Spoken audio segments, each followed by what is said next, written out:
नमस्कार दोस्तों, मैं हूँ शैलेश। दोस्तों, अष्टवक्र महागीता इतनी ज़बरदस्त है कि आप जितना भी पढ़ोगे या सुनोगे, आपको उतनी ही शांति मिलेगी। बहुत ही सचोट है, बहुत ही एक्यूरेट है, बहुत ही कंफर्टेबल है उसको समझना। जबकि भगवत गीता बहुत ही मुश्किल है। मैं तो आपको यही कहूँगा, भगवत गीता के बजाय आप अष्टवक्र महागीता पढ़िए, क्योंकि भगवत गीता में बहुत सारे टॉपिक हैं जो आपको कंफ्यूज कर देगा। कर्म, अकर्म, विकर्म, मन, आत्मा, बुद्धि, न जाने और क्या क्या। और सभी रास्तों से हम परमात्मा को पा सकते हैं। उसमें ऐसा कहा है, भक्ति योग, ज्ञान योग, कर्म योग, ये सब कंफ्यूजिंग है। इन सब के विषय में आपको पूर्ण जानकारी अगर नहीं होगी तो आप बहुत कंफ्यूज हो जाओगे। उसके बजाय अगर आप अष्टवक्र महागीता पढ़ते हो तो सीधा मुद्दे पे आते हो। मुद्दा यह है कि आपको क्या करना है, कैसे करना है।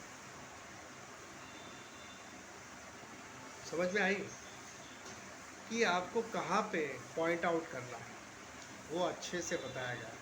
आपको एग्जैक्टली करना क्या है। उसमें सबसे बड़ी बात ये बताई गई है कि साक्षी भाव में रहो, क्योंकि आप जो भी देख रहे हो, सुन सकते हो, विचार कर सकते हो, वो आप नहीं हो। तो आप तो साक्षी भाव में जब रहेंगे तभी इनसे ऊपर जा पाएंगे, मन से ऊपर जा पाएंगे। तो सीधा मुद्दे की बात की है। कोई भक्ति योग की बात नहीं, कोई राजयोग की बात नहीं, कि कोई कर्म अकर्म विकर्म, ये सब कोई बात नहीं। डायरेक्ट मुद्दे की बात की है और जल्दी समझ में आ जाता है। तो हर इंसान को अष्टवक्र महागीता ज़रूर पढ़नी चाहिए या सुननी चाहिए। आजकल तो यूट्यूब पे तो कोशों की बहुत अवेलेबल है, वो करनी चाहिए। ये बात ध्यान में रखिए, बहुत ज़रूरी।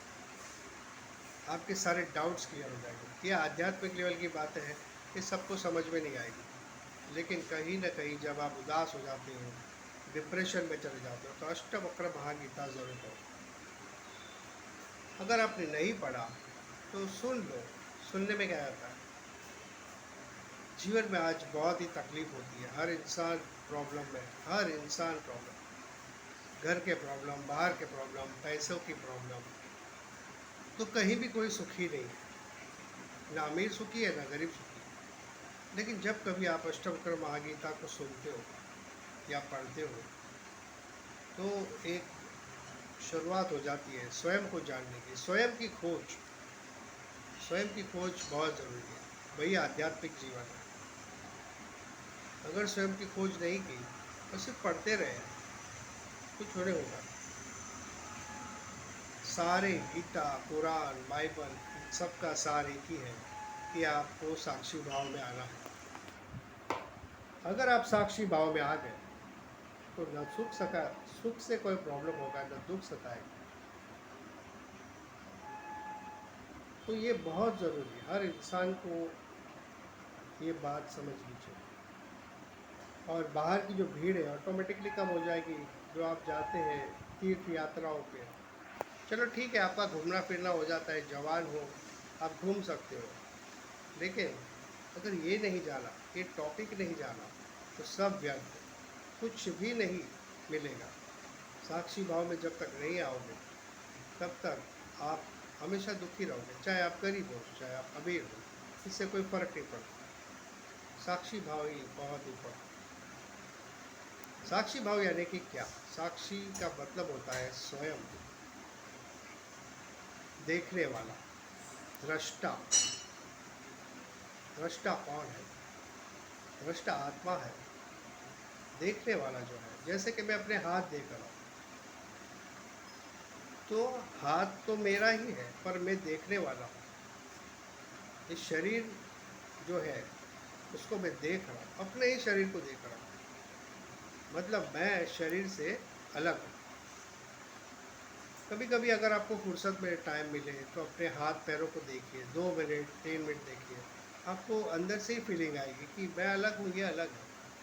लेकिन अगर आपने कभी अभ्यास नहीं किया तो आप शरीर को ही अपना मानोगे। शरीर मर गया, मैं मर गया। शरीर मरने से साक्षी भाव नहीं मरता, आत्मा नहीं मरता, सत्य नहीं मरता। शरीर से बस हम अलग हो जाते हैं। आत्मा, सूक्ष्म शरीर, जो भी आप कह लो।